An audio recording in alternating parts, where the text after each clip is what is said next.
Pessoal, divisão do ensino médio, informação geral básica, o que é isso? A FGB é composta pelas áreas de conhecimento. Então, linguagens e suas tecnologias, matemática e suas tecnologias, ciências humanas e sociais aplicadas e suas tecnologias, e, por fim, ciências da natureza e suas tecnologias. Então, são essas áreas. E o que seria o itinerário, né? O que são os itinerários formativos? Os IFs. Bom, o itinerário formativo é composto pelo núcleo integrador e o aprofundamento por área de conhecimento. Então, aquela parte que é flexibilizada, aquela parte que vão ser definidas algumas unidades curriculares eletivas, entre outras. Então, a parte da formação geral básica, do novo ensino médio, será viabilizado, segundo a BNCC, a partir das competências gerais da educação básica. Cada área terá suas competências específicas da área e suas habilidades. Então, tudo aquilo que a gente chamava de conteúdo, durante muito tempo, as matérias, os componentes curriculares do passado, vão ser chamados agora por competências e habilidades. Então, há uma alteração no modo de pensar, uma alteração na nomenclatura, e claro que isso tem um sentido e não é sem uma intenção. Então, competências específicas de linguagens e tecnologias, competências específicas de matemática e suas tecnologias, competências específicas de ciências da natureza e suas tecnologias, e competências específicas das ciências humanas e sociais aplicadas. O que tinha, né, no currículo do ensino médio. Então, ele não ia fazer escolhas, né? Agora ele vai ter escolhas. Então, haverá a possibilidade do estudante realizar uma escolha apenas no momento que define seu itinerário. Então, a Secretaria de Estado de Educação, ela define, nesse modelo A, alguns itinerários e o aluno vai ter que escolher aquele itinerário. Então tem a possibilidade de B, que é o quê? A Secretaria, os sistemas educacionais de ensino, eles vão deixar que o estudante, né, possibilitar que o estudante escolha o itinerário e escolha como realizar, né, as unidades curriculares, as unidades que irá cursar, considerando esse itinerário. E tem o modelo C, que é uma trajetória livre. Então, o estudante ele escolhe um número mínimo de unidades dentre uma lista ofertada pela escola. Então, aqui a gente se depara já com a primeira grande questão. As escolas terão condições, estruturas econômicas, financeiras, de pessoal, de arranjo, de desenvolvimento educacional para tanto? Essa é a primeira questão. Como é que será feito? Então, possibilidades de organização da carga horária. Então, eu falei há pouco dos itinerários, que eles fomentam a tendência de flexibilidade, mas tem a formação geral básica. Como que a reforma do ensino médio, a BNCC, ela vai tratar essa questão? Algumas possibilidades de organização da carga horária.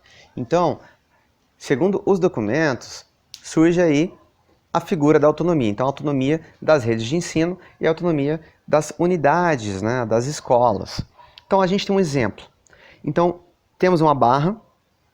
Nessa barra, ela está dividida aí por uma área sombreada em vermelho, que é pintada em vermelho, que refere-se à formação geral básica, o FGB. E tem também a área que é pintada de amarelo. Essa área pintada de amarelo, ela refere-se aos itinerários formativos. E a possibilidade desse preenchimento de carga horária entre os anos do ensino médio, o primeiro ano, o segundo ano e o terceiro ano do ensino médio. Então, nesse exemplo 1, a gente tem aí 600 horas de formação geral básica e 400 horas de itinerários formativos. No segundo ano, a mesma coisa, e no terceiro ano, a mesma coisa.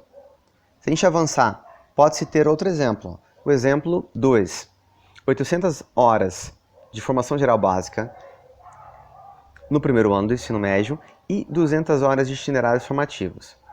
Entretanto, ele vai ter que distribuir de maneira diferenciada no segundo ano e no terceiro ano para que dê as 1.800 horas. Então, 600 horas de formação geral básica no segundo ano e depois 400 horas apenas no terceiro ano do ensino médio.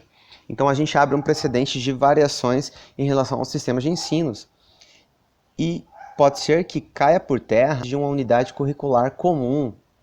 Porque se o estudante, sei lá de Minas Gerais, desse exemplo 2, ele se matricula aí no primeiro ano do ensino médio e cursa o segundo ano do ensino médio. Aí ele vai para a rede de São Paulo, a rede de Mato Grosso do Sul, que ela vai ter uma possibilidade de organização diferenciada. pode ser que ele tenha percas aí nesse processo.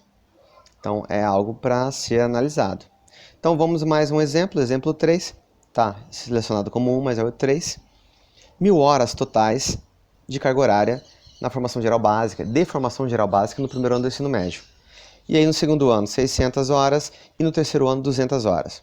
Percebam então que o terceiro ano ele ficou com um grande tempo destinado aos itinerários formativos. Então aí fica muita flexibilização em relação ao currículo. É claro que isso vai dar grande disparidade, diversidade em relação aos sistemas de ensino. Bom, nesse sentido, o Gaudêncio Frigoto, em um artigo que eu vou deixar o link na descrição, ele vai dizer o seguinte: por fim, uma traição aos alunos filhos dos trabalhadores, ao achar que, deixando que eles escolham parte do currículo, vai ajudá-los na vida.